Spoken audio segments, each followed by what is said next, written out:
예, 우리 지난 시간에 강대국을 살리는 한 사람 제가 말씀을 받았습니다. 어떻게 강대국을 살릴 수 있습니까? 요셉이 애굽으로 팔려서 내려갈 때 과연 애굽을 살릴 것이라고 생각을 했을까요?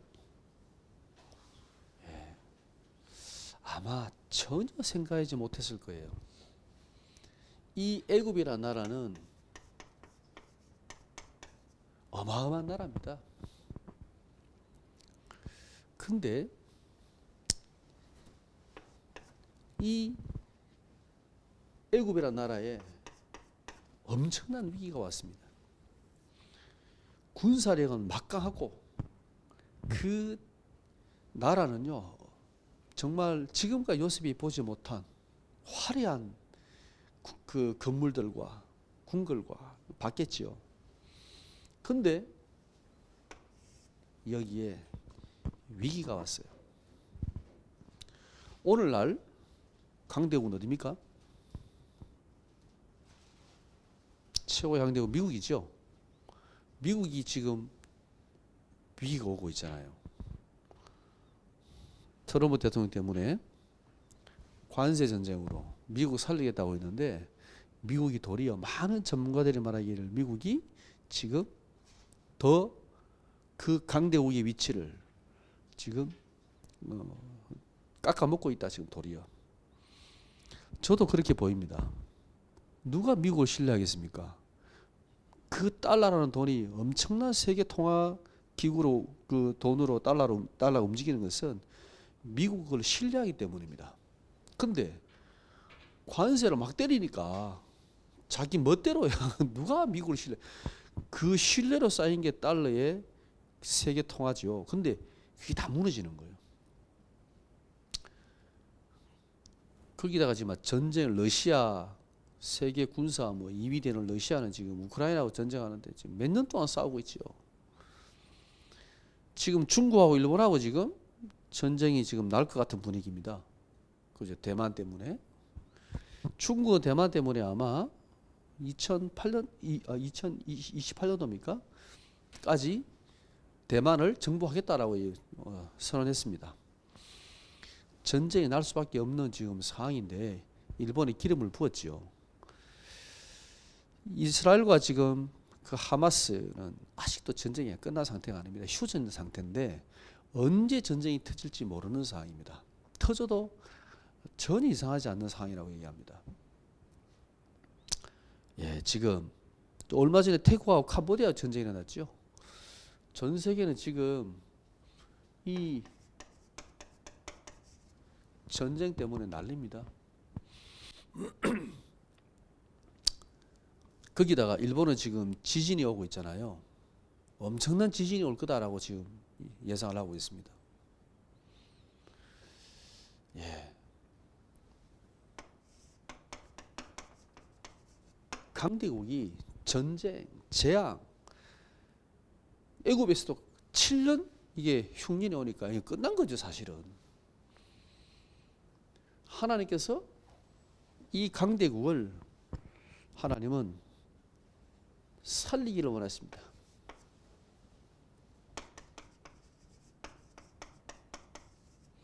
그 누구도 살릴 수 없습니다. 근데 강대국을 왜 하나님이 살리시느냐? 예. 망하게 할 수도 있고 살리게 할 수도 있습니다. 애굽을 망하게 할 수도 있고 살리게 할 수도 있습니다. 근데 지금 하나님께서는 애굽을 살리는 시간표였습니다. 왜요? 그게 하나님의 계획입니다. 지금 이 강대국 애굽이라는 나라를 살려서 여호와의 구원을, 그죠? 애굽뿐 아니라 온 세상에 하나님이 나타내시려고 하는 거예요. 그리고 무너뜨리잖아요. 언제 무너뜨립니까? 출애굽할 때. 언제 애굽이 강대국이 됐습니까? 예, 요셉 때문에. 우리 47장에 요셉이 폈던 그 정책 때문입니다. 애굽의 왕권이, 바로의 왕권이, 그죠? 절대적인 왕권이 됐습니다. 그게 요셉의 조세 정책입니다. 그리고 토지 정책입니다. 다 거두어서 바로에게 다 갖다 바쳤죠. 막강한 권력을 가지고 몇 년 동안 약 400년 동안 엄청난 권력을 쥐게 됐습니다. 애굽이 강대로 무너졌습니다. 언제 무너졌습니까? 출애굽할 때. 그죠? 가라 해놓고는 막 따라갔잖아요. 홍해에서 그 엄청난 애굽의 군대가 싹 다 전멸당했습니다. 예. 노예, 이 애굽 사람들이 부리던 노예가 다 나갔지요. 군사 다 무너졌지요. 애굽은 무너지는 거예요. 일할 사람이 없는데 뭐. 군사가 없는데, 군대가 없는데 뭐.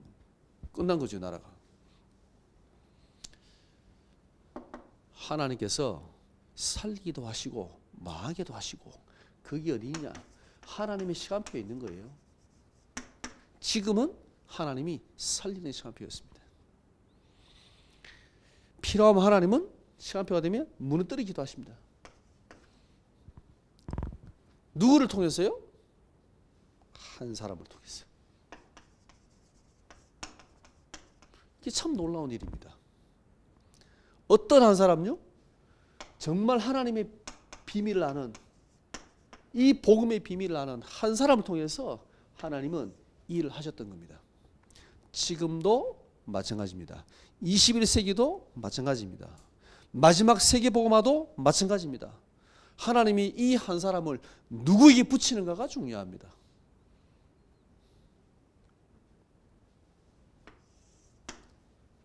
여러분 정말 기도하시기 바랍니다. 우리가 정말 전도자가 맞다면, 이 복음을 가지고 복음을 말하는, 복음만 말하는 전도자가 맞다면 하나님이 이 한 사람을 그 전도자에게 붙일 거예요. 그 전도하는 교회에 붙일 거예요. 그 전도하는 단체에게 붙일 거예요. 그럴 수밖에 없습니다. 네, 가장 중요한 거니까. 자, 오늘 창세기 48장은 드디어 야곱이 죽을 때가 다 되었습니다. 예. 48장 1절에 보면 이 일 후에 어떤 사람이 요셉에게 말하기를 내 아버지가 병들었다 하므로, 이 말은 아프다는 게 아니라 거의 임종에 가까웠다라는 의미입니다. 예. 그때에 이 야곱이 이제 자녀들 축복하는 내용이 나오죠. 그 전에 먼저 요셉이 자기 두 아들을 데리고 아버지에게로 올라갔습니다. 가서 지금 일어난 내용이 창세기 지금 48장입니다. 49장에 마지막 야곱의 유언이 나오죠. 축복과 유언이 나오고 임종을 하게 되죠. 자, 여기에 요셉과 그 두 아들에 대하여, 그죠? 지금 야곱이 어떻게 했는가에 대한 내용이 나옵니다. 여기에서 먼저 우리가 이 야곱의 신앙 고백을 한번 보겠습니다. 야곱이 어떤 신앙 고백을 하는가? 48장 3절에서 4절에 보면 하나님께서 가나안의 언약을 주셨다 그랬습니다.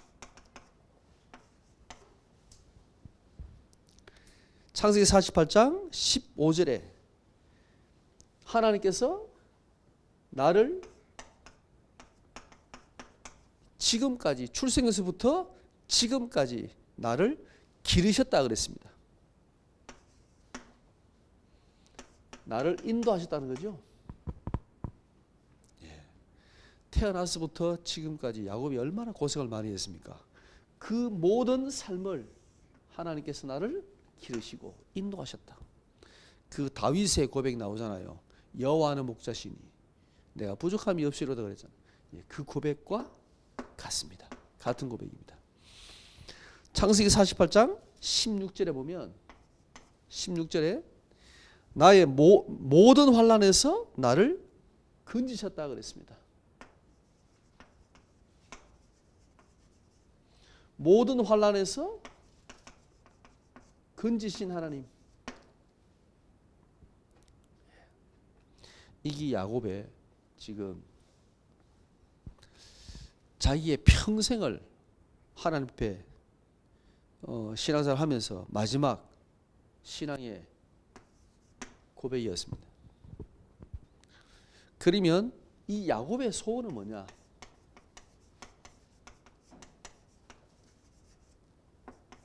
야곱의 소원을 보면 48장 3절에 요셉이 이 가나안 땅 언약을 잊지 않기를 원한다 그랬습니다.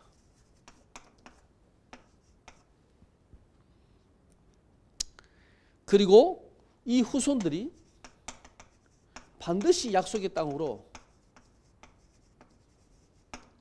가기를 원한다 그랬습니다. 야곱의 소원은 이겁니다. 이 가나안의 언약을 주신 하나님이 이 가나안의 언약을 붙잡고 우리 후손들이 반드시 가나안 땅 들어가기를 소원했습니다. 그리고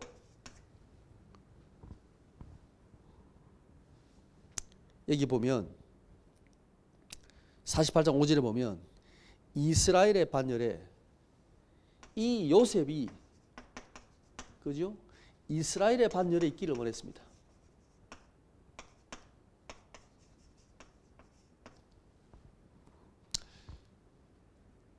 요셉이 사실은 지금 애굽에 총리가 돼 있잖아요. 그래서 지금 결혼도 애굽에 지금 여인과 결혼했죠. 사실 어쩌면 순수한 혈통에서는 사실은 벗어나 있는 거죠. 근데 야곱이 이 요셉이 이스라엘의 이 12지파의 언약의 축복 속에 그죠? 있기를 원했습니다. 그리고 마지막으로 요셉에게 자, 베들레헴을 잊지 마라. 이게 보면 에브랏 그랬죠. 에브랏이 지금의 베들레헴입니다. 이 베들레헴이 라헬이 장사된 곳입니다. 너희 엄마가 죽었는데 여기 베들레헴에 에브랏에 내가 장사했다. 잊지 말아라 그랬습니다.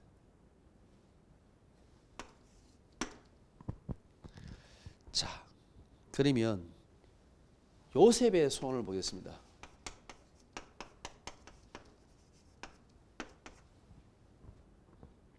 요셉의 소원. 자, 48장 1절에 이게 보면 아버지가 지금 위독하다는 얘기를 듣고 두 아들을 데리고 올라가지요. 왜 두 아들 데리고 올라갔을까요? 혼자 가도 되는데 소개시키려고. 이 이스라엘이 야곱이 아버지 앞에 지금요 두 아들을 데리고 올라간 이유가 있습니다. 자, 이 두 아들이 므낫세와 에브라임이 요셉은 애굽의 총리잖아요. 그리고 엄마가 어떤 분입니까? 므낫세 에브라임의 엄마가 애굽의 엄청난 유명한 제사장, 엄청난 권력을 진 그 제사장의 딸입니다. 그러면 이 므낫세와 에브라임은 애굽에서 어떤 존재일까요? 총리의 아들이며, 그죠? 제사장이 할아버지가 되는, 존경받는 그 제사장이 할아버지예요. 그죠? 외할아버지겠죠. 그죠? 엄청난 위치에 있는 거예요. 그야말로 최고의 귀족의 가문, 엄청난 지금 위치에 있는 사람들이에요. 므낫세 에브라임이. 아마 편안하게 살 수 있을 겁니다. 그 누구도 아마 함부로 못하는 그런 위치에 있는 아이들이에요. 근데 요셉이 왜 아버지 앞에 임종에 가까운데 데려 올라갔냐? 요셉이 지금 이 두 아들이 애굽의 귀족으로, 총리의 아들로, 제사장의 그죠? 그 정말 손자로 살기를 원치 않고 어떻게 해요? 이스라엘의 언약의 백성으로 살기를 원했어요. 그래서 이 두 아들을 그죠? 아버지께 데리고 같이 올라갑니다.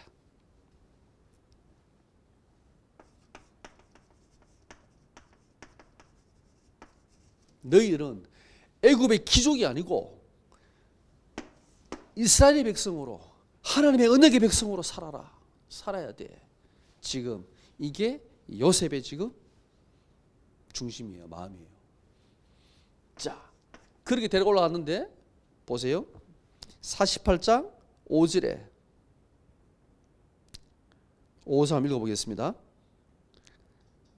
내가 애굽으로 와서 내게 이르기 전에 애굽에서 내가 낳은 두 아들 에브라임과 므낫세는 내 것이라 그랬습니다.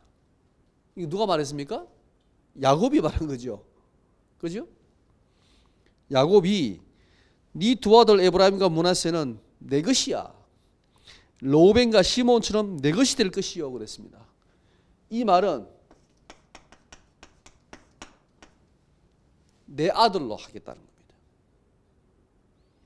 지금 야곱이 이 므낫세와 에브라임을 자기 아들의 반열에 위치해 놓는 거예요. 원래는 그 밑이잖아요. 한 단계 더 올렸어. 므낫세와 에브라임은 내 아들이다. 내 것이다. 그러면 12지파에 들어가야 되는 거예요. 이게 공식적으로 야곱이 에브라임과 므낫세를 양자로 내 아들로 삼았다는 거예요. 예, 참 재밌는 게 있습니다. 그 앞에 보면 아브라함과 이삭을 보면 그죠? 아브라함이 두 아들 있잖아요. 누가 적통입니까? 그죠? 아니 원래 이스마엘을 먼저 낳았잖아요. 아브라함이. 그죠? 근데 장자 이스마엘이 아니고 하나님께서 이삭을 언약의 혈통으로 그죠? 지금 삼으셨잖아요. 장자로. 장제 축복을 주셨잖아요. 분명히 아브라함 자식 맞습니다. 엄마가 다르긴 하지만 그죠? 이삭도 마찬가지입니다. 이 두 아들이 나왔는데 그 중에 하나님이 야곱을 선택했습니다. 근데 지금 하나님께서 이 요셉의 두 아들은요, 사실은 정확한 혈통으로 말하면 이스라엘의 혈통이 아니에요. 아브라함의 혈통이 아니에요. 그죠? 이게 피가 섞였잖아요. 엄마는 애굽 사람이잖아요. 그러면 장자의 축복을 받을 자격이 돼야 안 돼요? 원래는 안 돼요. 그죠? 혈통으로 보면. 그러면 이스마엘을 하나님이 장자로 축복하셨어야지. 아, 이게 아니잖아요. 그리고 야곱도 뭐냐면 야곱도 에서는 가나안 여인을 막 아내로 삼았지만 이삭이 야곱 너는 우리 그 고향에 가서 거기 가서 네 아내를 취하라고 얘기했잖아. 혈통으로. 그러니까 혈통을 굉장히 중요하게 생각하거든요. 근데 왜 요셉은 지금 여기에서 분명히 혈통이 지금 순수하지 않음에도 불구하고 그죠? 그것도 므낫세와 에브라임은 분명히 그죠? 지금 야곱이 자기 양자로 삼겠다고 얘기했습니다. 이유가 뭘까요? 이 이스라엘은 혈통으로 이어지냐? 아닙니다. 정확히 말하면. 그렇다면 므낫세 에브라임 12지파에 들어가면 안 돼요. 이스마엘 취급을 받아야 돼요. 그죠? 근데 하나님께서 지금 야곱을 통해서 양자로 12지파 속에 언약의 대열로 축복의 대열로 불렀잖아요. 이유가 뭡니까? 혈통입니까? 아브라함 혈통? 아닙니다. 이 예수님의 족보에 보면 그 유대 민족이 아닌데 뭐냐면 들어가 있는 이방인도 있잖아요. 있습니다. 분명히. 자, 이 언약의 백성은 혈통이 아니라 하나님께서 선택하신 자예요. 꼭 기억하세요.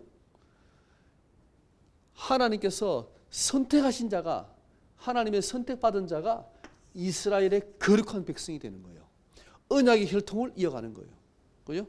축복의 대열에 서게 되는 거예요.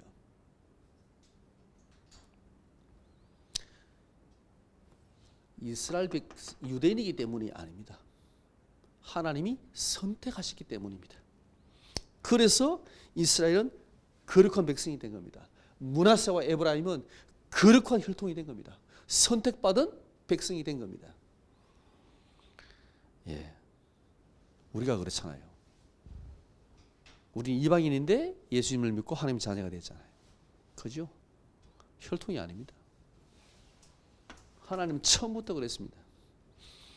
세 번째, 창세기 48장 9절 10절에 보면 요셉에게 장자의 축복을 주십니다. 예, 두 몫을 주십니다. 요셉이 이 축복을 받기를 원했습니다. 자, 그러면 이 요셉의 후손이 받은 축복,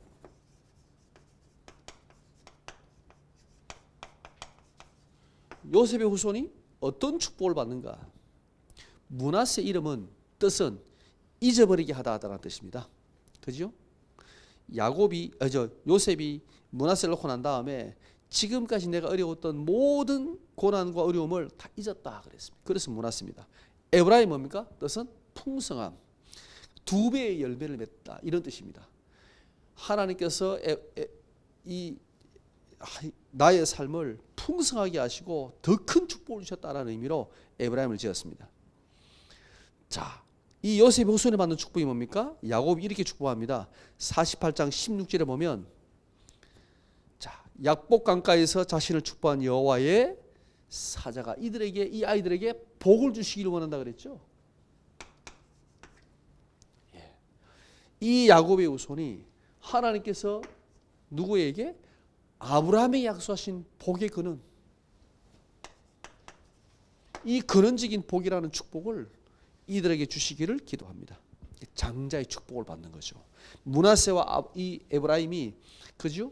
지금 아브라함과 이삭과 야곱에게 이어지는 이 축복의 언약의 대열 속에 지금 축복을 받게 되는 겁니다. 그리고 16절에 보면, 자, 아브라함과 이삭의 이름으로 칭하게 하시오며 그랬습니다. 요게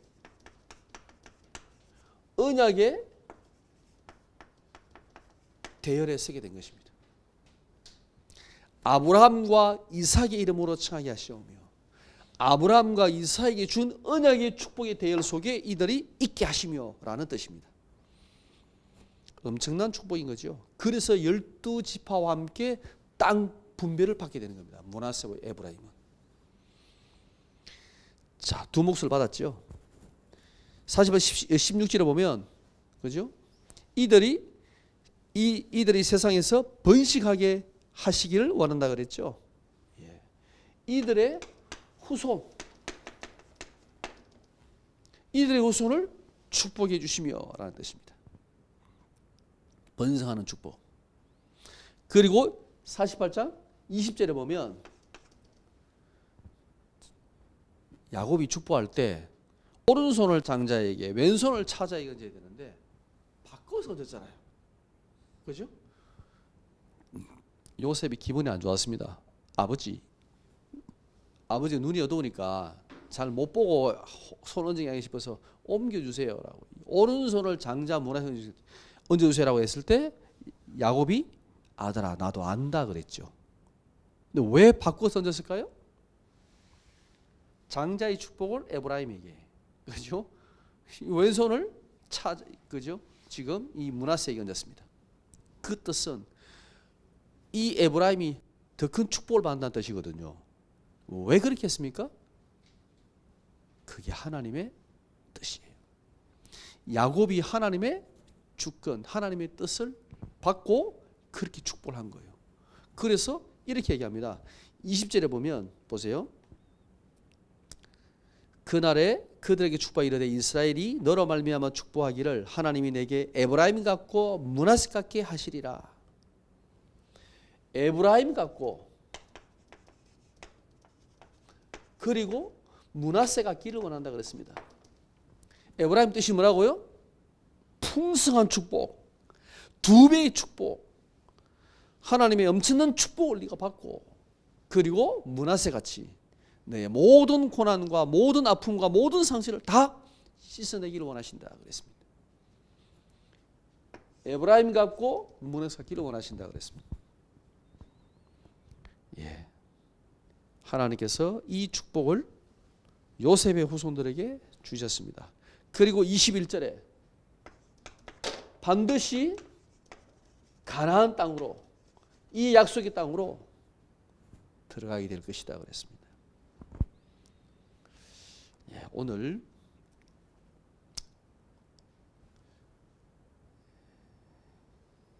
야곱이 원했던 것도 그렇습니다. 이 요셉이 축복의 대열에 있기를 원했습니다. 요셉이 원했던 게 뭐냐? 그죠? 왜 두 아들을 데리고 올라갔냐? 이 두 아들이 애굽의 그 어떤 귀족과 부귀 명예보다 정말 이 축복의 대열 속에, 언약의 대열 속에 있기를 원했던 거예요. 여러분은 여러분 자녀가 어디에 있기를 원하십니까? 우리는 어디에 있어야 되겠습니까? 어떤 것이 축복입니까? 세상에서 성공하고 명예를 얻고 막 대단하면 좋겠습니까? 아닙니다. 그거보다 도리어 이 축복의 대열 속에, 언약의 대열 속에 있는 게 훨씬 더 중요한 거예요. 가치 있는 거예요. 이것을 야곱이 알았습니다. 요셉도 알았습니다. 므낫세와 에브라임 지금 뭔지 모르겠지요? 그죠? 나의 자녀들이, 우리의 후손들이 이 하나님의 언약의 대열 속에, 축복의 대열 속에 있기를 간절히 원했습니다. 그리고 야곱이 축복해주고 요셉이 그 축복 받기를 원했고, 그래서 지금 오늘 창세기 48장에 이 에브라임과 므낫세가 축복의 대열 속에 들어가는 거예요. 12지파 속에 들어가게 되는 거예요. 놀라운 축복이죠. 무슨 뜻인지 알겠습니까? 내가 어디에 서야 되겠습니까? 세상의 성공과 명예보다, 그죠? 하나님의 축복의 언약의 이 대열 속에 있는 게 훨씬 더 복되다는 거예요. 맞습니까? 많은 사람들이 놓쳐요. 교회 안 나와도 돼. 가서 성공하면 되지. 그게 뭐가 의미가 있습니까? 그건 잠깐인 건데. 이 야곱 믿음의 사람, 이 요셉 믿음의 사람을 보세요. 뭐가 축복인지, 뭐가 중요한지 너무나 잘 알고 있었잖아요. 저도 우리의 자녀들이, 우리의 후대가 이 언약의 대열 속에, 축복의 대열 속에 2, 3, 7, 5종 정도 살리는 이 세계복음의 언약 속에 있기를 원합니다. 얼마큼 공부를 잘하냐, 얼마큼 좋은 대학 들어가냐, 얼마큼 좋은 위치에 있냐, 그게 그리 중요하지 않습니다. 그러면 그 위치에 있으면 이 축복을 누릴까요? 도리어 못 누리는 사람이 더 많습니다. 여러분, 이 축복을 놓치지 말기 바랍니다. 내가 어떤 자리에 있든지, 무엇이 정말 중요한지, 가치 있는지, 이 축복을 여러분 한 주간 동안에 누리시기 바랍니다. 우리 찬양 드리겠습니다.